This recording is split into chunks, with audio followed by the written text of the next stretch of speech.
Hi there, this is Ranjit and welcome to 171st Tech Q&A session where I'll be answering some of your tech related questions. And for this Tech Q&A session, I have picked up the questions from the YouTube community page. On yesterday I had posted about it, and I got over 1850 questions, and many of you asked why is your question not selected. As you can see, guys, there's so many questions and I simply cannot select all the questions.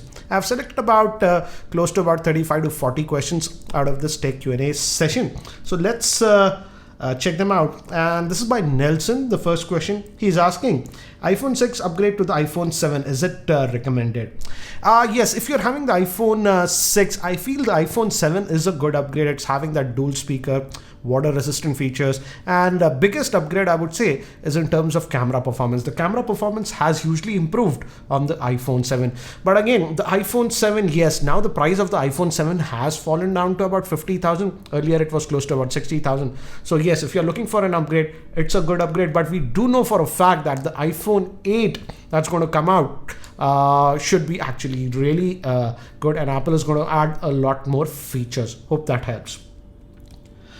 This is by Paul. He is asking, please compare Lenovo K6 Power and Redmi Note 4 camera, performance, battery backup. I would say overall the Redmi Note 4 will go ahead. But again, go with the Redmi Note 4, at least the 3GB RAM model, not for the 2GB RAM model. Obviously, in camera, both are very similar, the Redmi Note 4 and the Lenovo K6 Power, sorry. But in terms of performance, raw performance, definitely the Redmi Note 4 will go ahead because of the simple fact that it's having a far more superior chipset. That's the Snapdragon 625. And also in battery backup, both of them will actually give you very good battery backup. Even the Lenovo K6 Power has very good battery backup. But again, here the Redmi Note 4 will go slightly ahead. So overall, I would say the Redmi Note 4 would be a better pick. This is by Wu Van. He's asking, which smartphone do you use from Nepal? I'm actually currently using this Fossil Marshall smartwatch, but don't go for this one. This is sort of rubbish. The screen quality is not good. It is having some screen retention issue. The only reason I'm using it is that I purchased it. That is the reason that I'm using. I'm stuck with it.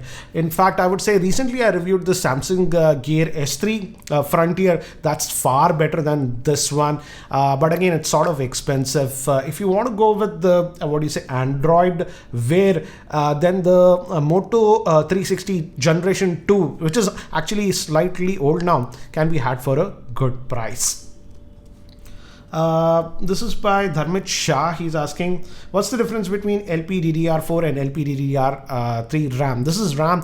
The low power DDR RAM that you're talking is used in mobiles, and the biggest difference that you'll find between DDR3 and DDR4 is that DDR4 is slightly faster with the higher bandwidth that it offers, and also the biggest advantages that the DDR4 RAM will have over DDR3 is in terms of power.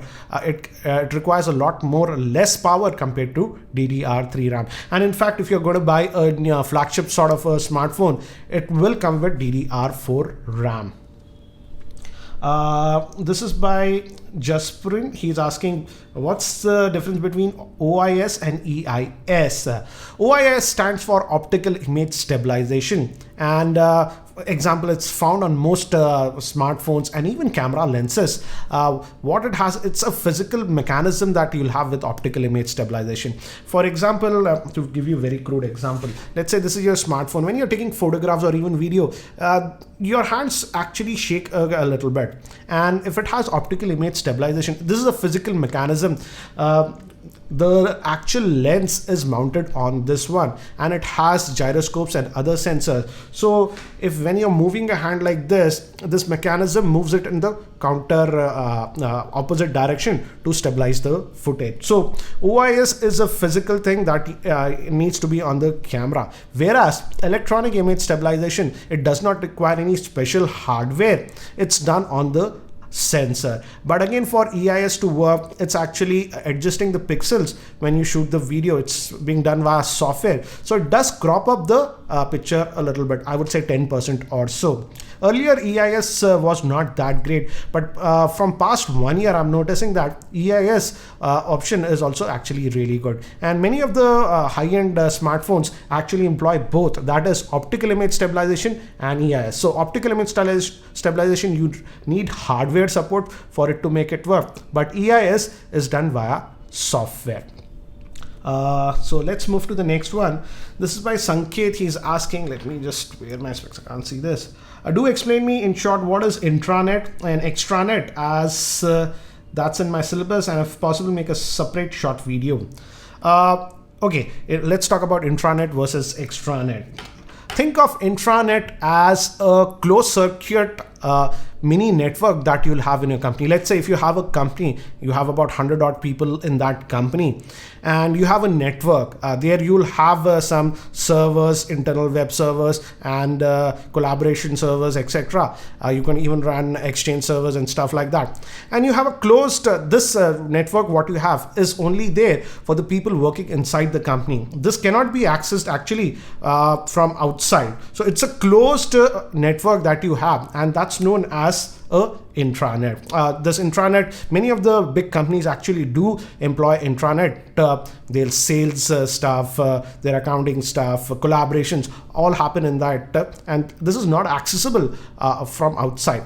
But extranet is again the same thing, but here the company actually gives some access to outside people. It's not open like internet, like everybody can access, but company gives some specific permissions to clients. There might be some external clients that need to access that network, and once you do that, that's known as extranet. I hope that helps. This is by Gupta. He's asking, Google Assistant on all Android phones. Gupta, not on all Android smartphones.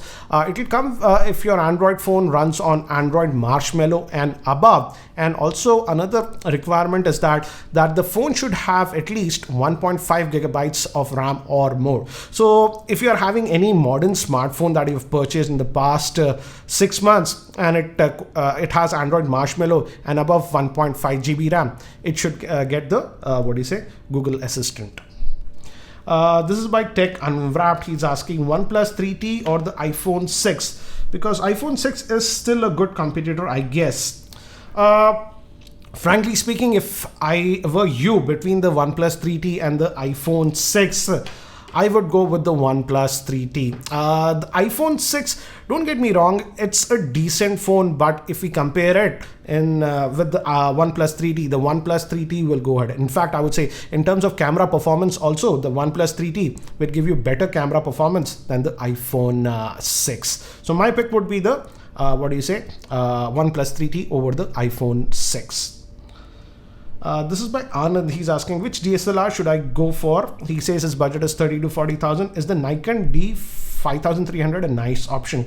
I haven't tested this specific DSLR, so I'm not very sure. From what I've heard, I personally don't use Nikon DSLR. For the simple reason is that with my DSLRs, I just mostly shoot just video, and in that respect, Nikon is not that great. Canon DSLRs are better for video. So if you're just going to use it for photography, then you can look at Nikon. But if you're going to do mixed stuff like video also, then Canon might be a better option. This is by Jane. Do you plan to do a TechCreator Hunt 2 on a larger scale?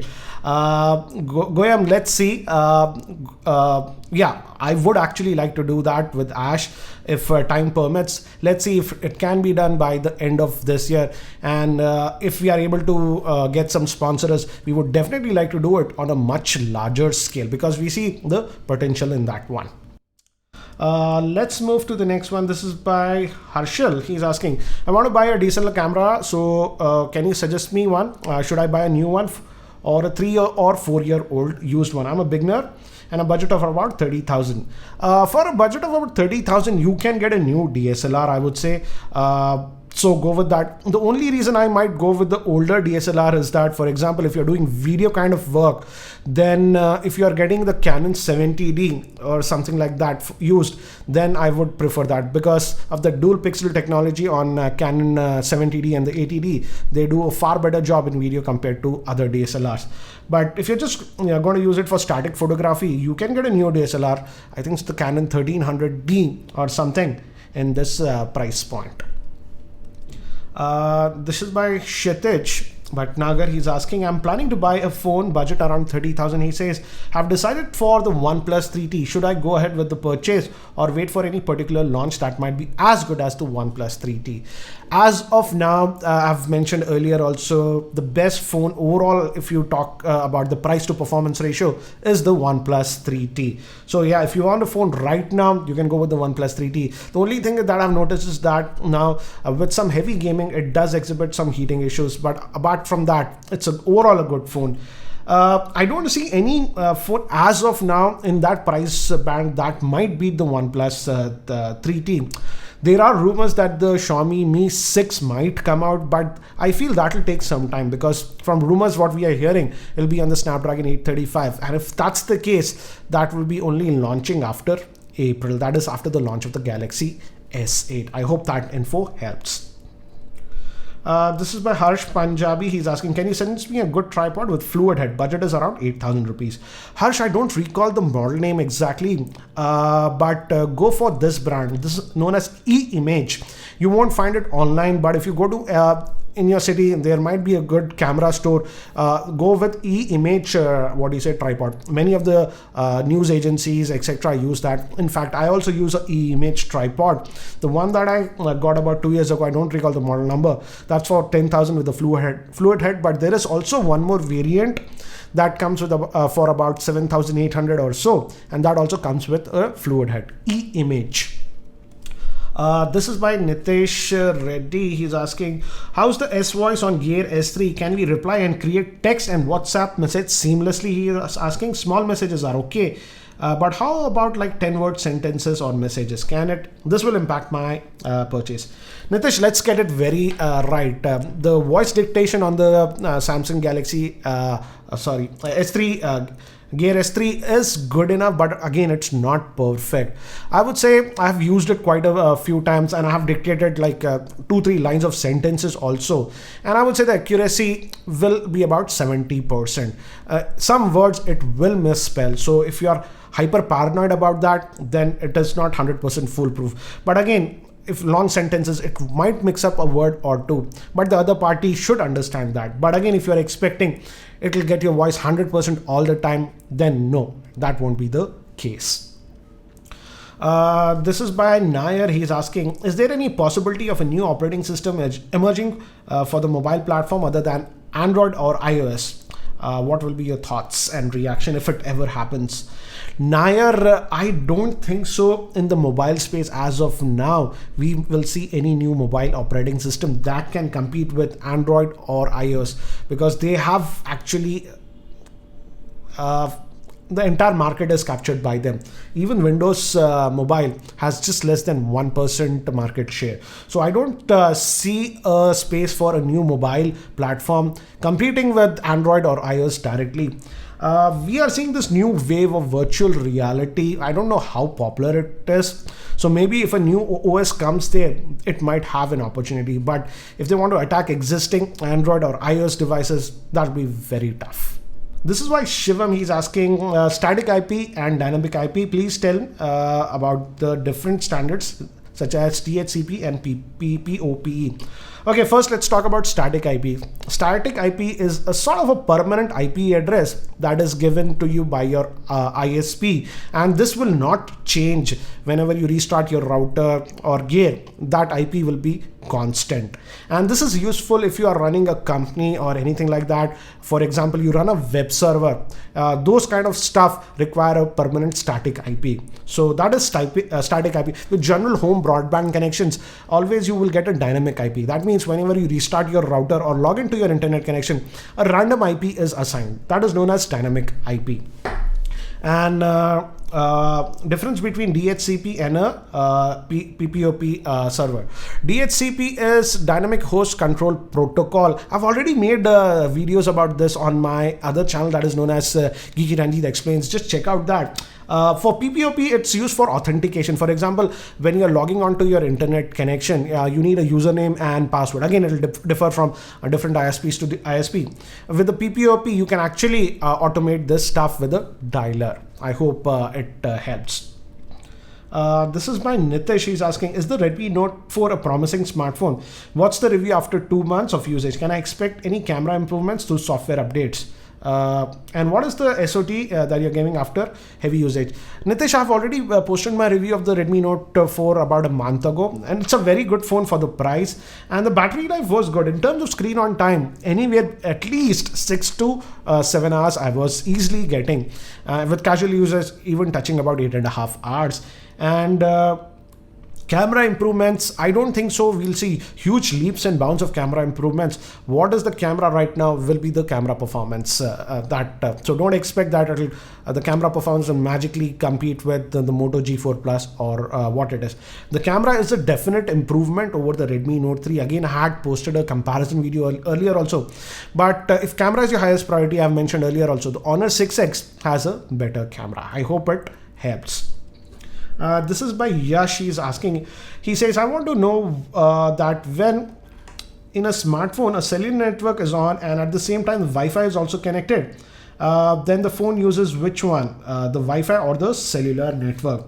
Yash, when let's say you have mobile data enabled and you are connected to Wi-Fi, your phone will use the internet from the Wi-Fi connection. That is how it is designed. But let's say your Wi-Fi connection suddenly drops out, your internet fails. So in many of the smartphones, it will automatically move to the mobile data. For example, Samsung calls that smart switch. But if Wi-Fi is working, it will resort to the Wi-Fi connection instead of your mobile data. I hope it helps. This is by Anuj. He's asking, I'm searching for a budget earphone under rupees 700 to 600 rupees, he says. So which is the best with bass and clarity? I mean, best overall in the price segment. Anuj, I've mentioned this earlier also I think so I have reviewed this last year. The Audio Technica CLR 100 for about 600 to 650 is the best earphones that I have used in terms of sound quality. Yes, the wire quality is not good, but in sound quality, that was the best. But the con is that it does not have a microphone. So if you need the microphone, then the JBL T150s are the one. But in terms of pure sound quality, I still say I would prefer the Audio Technica CLR 100. This is by Rutvik, a camera related question. I haven't actually tested these specific cameras, but I'll take it. He's asking Panasonic FZ300 bridge camera that has a focal length from 24 to 600 mm with f2.8 fixed aperture, or the Canon 700 to 800D. We'll have to buy a good lens for the Canon, he says. Include some Sony options. I haven't actually reviewed a lot of Sony cameras. I did test some, I didn't like them. And he says this is mainly for video work and occasional photography.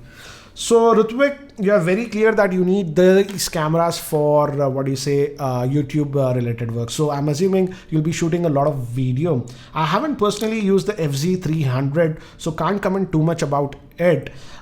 So check how is the autofocusing on that camera, because for video, autofocusing might be very important if you don't have a cameraman. For example, I work alone, so I rely heavily on the autofocusing. So check how is the autofocusing on it. And even on the Canon 700 and 800D, check the autofocusing, because the Canon 700 and 800D don't have dual pixel autofocusing system. So the focusing can be a little bit jumpy. So just be aware of that. For example, I purchased recently the Panasonic FZ2500, which is the best bridge cameras. But I'm still having some focusing issues. So for video, focusing is the main thing. So I would say if you can check the camera, go to the camera store, tell them you really want to test the autofocusing, test that, and then only decide. Because if the autofocusing does not work and if you don't have a cameraman, it'll be a very tough job to make the videos. Trust me about that. Been there, done that. This is by Jatin. He's asking, Google claims that the Pixel has 1.55 micron pixel. What does that mean? Yes, the pixel size on the sensor of the Google Pixel's camera is 1.55 micron. That means the pixels are actually slightly bigger compared to the pixels found on many of the other smartphone cameras, and due to the fact that it is having slightly larger pixels, it can gather in actually a lot more light compared to other smartphone cameras. That is one more reason that the Pixel actually does a very good job in artificial and low lighting conditions. In fact, I'll be making soon a dedicated video regarding cameras, sensors, and the pixel size and the megapixel myth that you guys have on the Geekyranjit Explain series. So just stay tuned for that one. This is by Mitesh. He's asking, what do you think about the next Pixel phone regarding the price segment and the build quality? Mitesh, we do know for the fact that the Pixel 2 is going to come out. Google's representative actually announced that. And when there was a question, will the Pixel 2 be a sort of a budget-oriented phone? They said no. Pixel series are premium phones and the pricing will be premium. So I don't think so the next Pixel, that is the Pixel 2, will be a budget or a mid-range phone. It will be a flagship and the pricing sadly will be high. This is by Prashant. He's asking, what was the most fun or interesting experience you had while reviewing a product? Prashant, very interesting question. And yeah, I always get surprised when I go with very low expectations for a particular device or gadget, and I'm surprised with the performance. If I recall, this happened to me with the Audio Technica CLR100 earphones. I don't recall when I purchased it, was just for 600 rupees, and I had very, very low expectations when I started reviewing it. But boy oh boy, when I just started testing them, I was for a surprise. So products like that, when you have very low expectations and they do surprise with your performance, always brings a joy to me. But lately, sadly, it happens very less. This is by Harshit. He's asking, heard you have taken the Airtel broadband connection recently. Yes, I've taken an Airtel broadband connection. He's asking how the speeds and is it consistent? Because I want to change from Beam. He is also staying in Hyderabad because it's just not consistent. And what package did you opt for? Yes, I took the Airtel connection and they call it V Fiber. It's horseshit. They call it V Fiber. It is nothing but a VDSL connection. That means they can offer high download speeds, but again, uploads won't be very fast. I have opted for the base plan. That is 700 rupees before tax, so it will be about 770 rupees, about 780 rupees after taxes, and I get a download of 16 megabit and an upload of 2.4 megabit on it. And regarding consistency and speeds, I'm getting consistent speeds. That is what I'm liking about that connection. Though I have the Beam broadband, that's now known as ACT, that's a 75 megabit connection that I have, but it is not consistent. So for doing any critical work, I'm actually preferring the Airtel connection. But the con is uploads are simply not that good. The Airtel representative told me if I go for the 40 megabit plan, then I will get an upload speed of about 4 megabit. But as of now, with the 16 megabit plan, I'm getting an upload speed of just 2.4 megabit. I hope it answers your question. This is by Rajendra. He's asking, Redmi Note 4 or Honor 6X performance, camera and battery life is important. Please suggest. Let's get it out. If it's just the camera performance, Honor 6X has a better camera compared to the Redmi Note 4.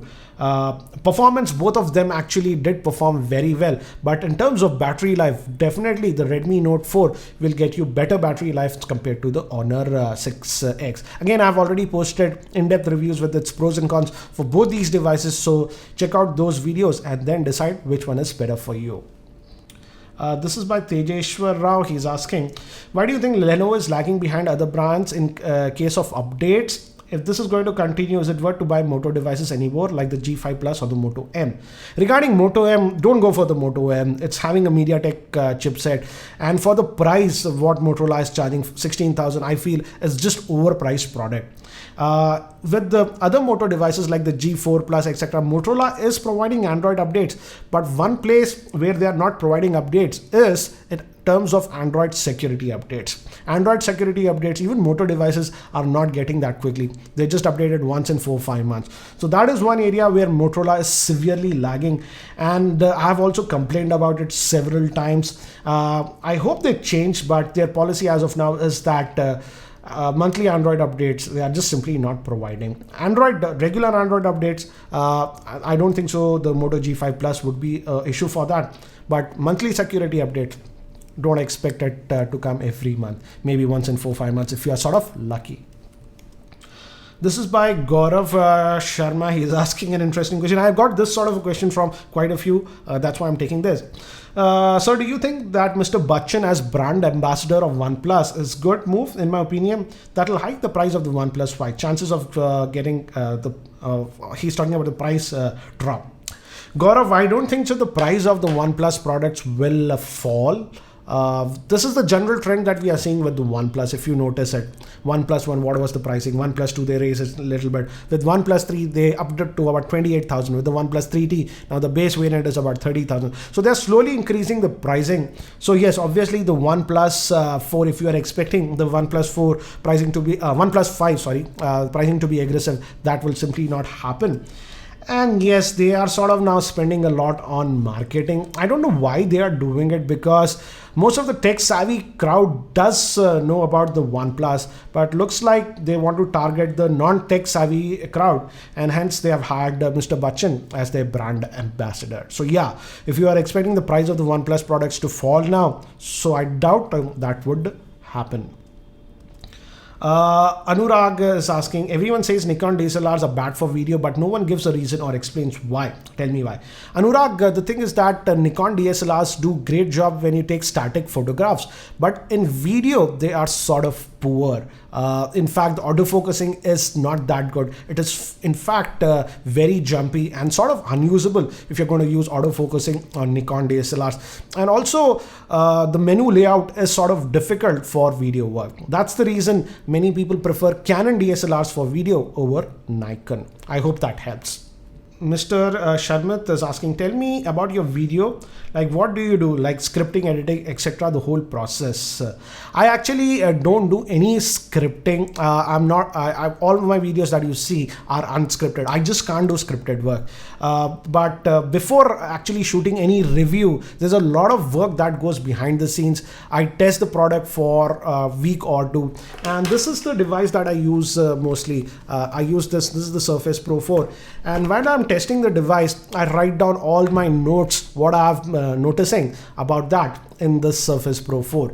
And when I'm recording my review, I just take down those pros and cons and just talk about my experience in my review. So I just don't do scripting stuff. And yes, obviously after that you need to do editing. So it's the shooting part might take just about an hour or so, but again the whole process of testing a product and getting the detailed pros and cons and how a device behaves in certain situations, that whole process can take about 2 to 2.5 weeks for a particular device. I hope that helps.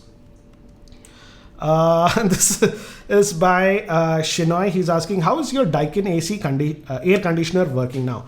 Shinoy, yes, my Daikin air conditioner is working very good. I purchased the inverter one about 2 years ago. It's in my old office, working great. And again, in my new office setup, this is the new office setup, I actually got 3 new Daikin ACs, again the inverter model, and those are actually also working very well. In fact, my air conditioner is switched on right now and you can't hear the noise. That's the beauty of the Daikin air conditioner. But one thing that I've found out recently is that for my new office, as I mentioned, I purchased 3 new Daikin air conditioners. All of them are inverter ones because they consume a lot less electricity.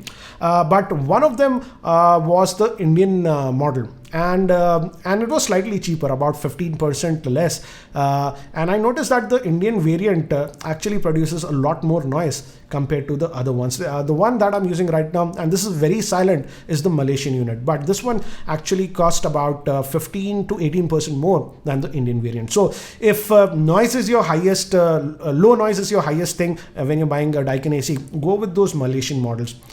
They are slightly expensive, but they produce a lot less noise. And in fact, whenever I do the shooting, you hardly guys even realize that the AC is running. I hope that helps. This is by Srine. She's asking, which is the best smartphone under rupees 15,000? Battery life is the highest priority. as you have mentioned, battery life is your highest criteria, then the Redmi Note 4 would be your best bet, because the Redmi Note 4 gets awesome battery life. Next question is from Krishnapal. He's asking, when will Lenovo give Nougat update? I've been waiting for it. Lenovo, why do you do so? I think so you're referring to the Lenovo ZUK Z2 Plus. And yes, I'm also sort of annoyed that Lenovo is just ignoring it. They're not actually giving us out a date when will the Nougat update come out, because they had promised the Nougat update at launch. So I'm also very annoyed. And in fact, Ash from C4E Tech also made a dedicated video about this topic, but still we didn't get any concrete reply. I personally have also been ranting about this to Lenovo on Twitter publicly, but again I'm getting sort of canned replies, nothing concrete. So I'm also actually very disappointed with the Lenovo. It's high time they come out very clean and mention when their specific devices will get Android Nougat update. So let's move. This is by Abhishek. He's asking, how is it that you stay interested in smartphones consistently, especially since the last 2 years, where a phone is launched every month, there is little innovation.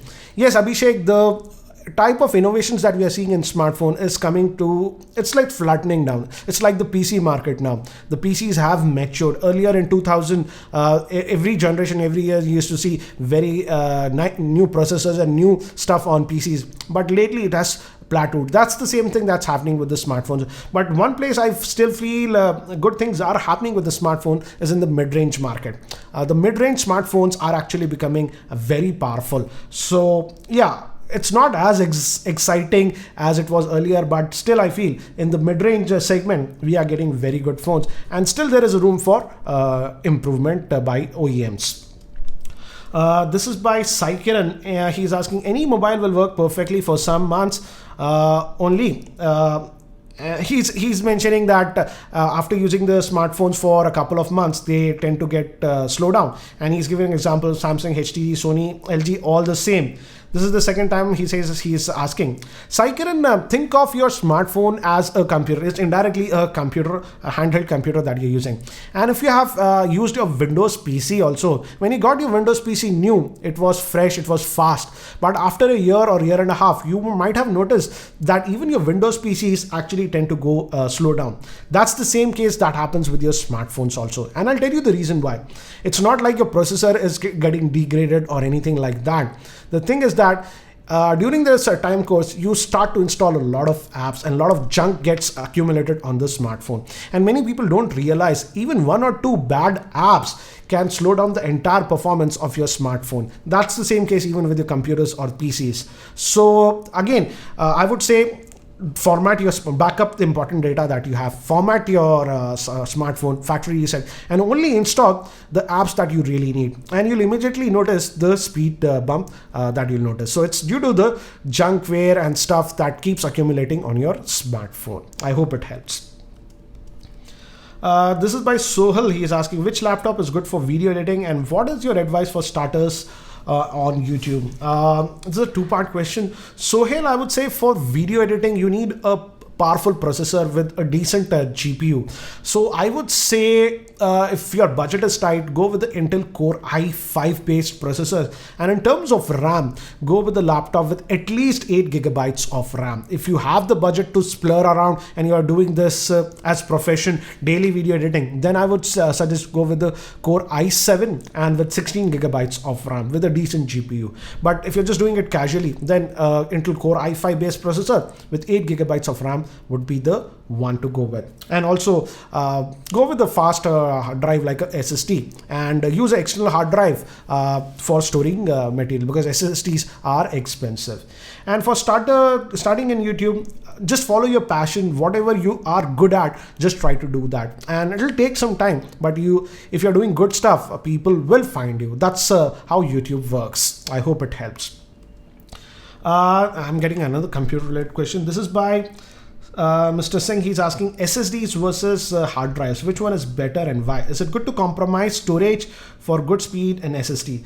SSDs are solid state drives, so there are no mechanical parts in that, so it is blazingly fast. Whereas on the hard drives, we have a lot of mechanical parts, and the heads actually have to physically move, and the platters have to actually physically move to get data. That's why hard drives are a lot slower. In fact, I would say if you compare a SSD with a hard drive, the SSD will be anywhere between 8 to 10 times faster than a hard drive. So I would say go with the SSD. But again, SSDs are very expensive. And for example, I use a SSD. My MacBook Pro has an SSD. But for general storage, I use a normal hard drive as external storage. So I would say use, if you have a lot of heavy files, big files, video, etc., store them on a mechanical hard drive. But for your regular stuff that you have on your laptop, your apps, etc., those should be actually stored on the SSD. So any day the SSDs will be way faster than the hard drives. In fact, about 4 years ago, if you search my channel SSD versus hard drive, I have made a video that visually shows how fast the SSDs are compared to the hard drives. Hope it helps. This is by Geek Tech. He's asking, he says, I have a question for you. How much time a newly bought smartphone should be charged for the first time in order to get a healthy, long-lasting battery life? I do keep getting similar questions like that, and there is a lot of myth around this, that if you get a new smartphone you have to charge it for 8 or 12 hours. There's nothing like that. When you get a new smartphone, just use it normally, I would say. But personally, I would say don't allow it to fall, the battery life to fall below 20%. When it's around 25% or so, charge it fully to 100%. That means you don't have to charge it for 8 or 12 hours. Generally, most of the smartphones will charge fully in about 2 hours. And after that, just start using it normally. And again, golden rule is that don't discharge your battery completely. That is one thing you should follow with lithium ion and lithium polymer batteries. And that's these lithium ion and lithium polymer batteries are found on most smartphones. Hope it helps. This is by Akhil. He's asking, is the Nexus 6P still worth in 2017? Right now I'm using the Samsung J5. I'm considering the Nexus 6P, ZUK Z2 and the Mi 5. My priorities are camera, battery and gaming. Akhil, the Nexus 6P is still a decent phone, but I would not recommend you the Nexus 6P now because it's running on the Snapdragon 810 chipset, and when you push the Nexus 6P, it tends to heat up quite a bit. So that is still an issue with the Nexus 6P. Yeah, I still like the Nexus 6P. The camera is good. I don't know what's your budget, but I feel the OnePlus 3T might be, or even the OnePlus 3 might be a better option as of now compared to the Nexus 6P. This is by Abhilash. He's asking, even though the Nvidia Tegra processors are having desktop grade performance, why are they not being implemented in the smartphone? Abhilash, a very interesting question. Yes, the Tegra processors are actually very good in terms of raw performance, but one big problem they have is that they consume too much power. And for a smartphone or a mobile, battery life consumption is very, very important. And also the Tegra processors do actually produce a lot more heat compared to other mobile processors. So these are the two things that are actually very important when you're designing a smartphone. It should consume low power, and also the thermal heat that it generates should not be that high. That is actually high on the Tegra processor. That is the main reasons that we do not see Tegra processors on most smartphones. Next question is from Mr. Xperia. He is asking, can you please compare the sound of the Bose QC35 to regular cans like the ATH M50X, that's the Audio Technica M50X, better or worse? I wished to get myself a pair of ANC, that means active noise cancellation headphones, and want to get an idea of the sound signature compared to the regular headphones. I own both the Bose QC35 as well as the Audio Technica M50X. And I would say if I'm in my house and I just want to listen to pure music, I prefer the Audio Technica M50X.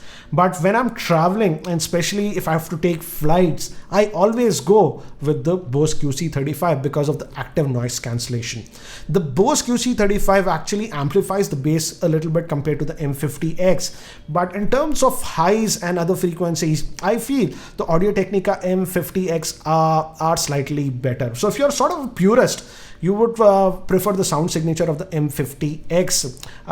But again, in terms of noise cancellation, obviously the Bose QC35 are in its own sort of a league. So decide if you really want that noise cancellation. Yes, the Bose QC35 is one of the best, but if just sound, purity of sound is the most highest thing, then I would say I would lean over the M50X. I hope it helps.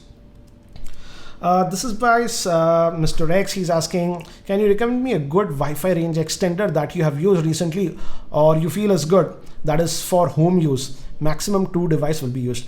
About 1.5 years ago, I got a TP-Link Wi-Fi range extender. I even reviewed about it, just check out on my channel, and that's still working fine.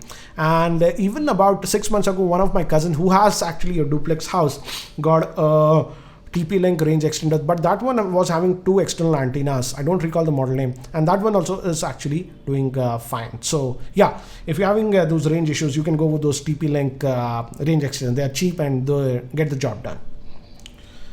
So this is the last question, and this is by Nick Johnson. He's asking, which headphone would you recommend?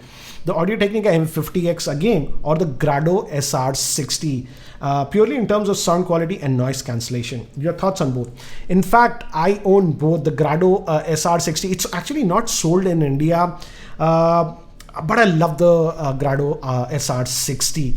One of my friends, when he came from US, gifted it to me. I think so in US it sells for about $100.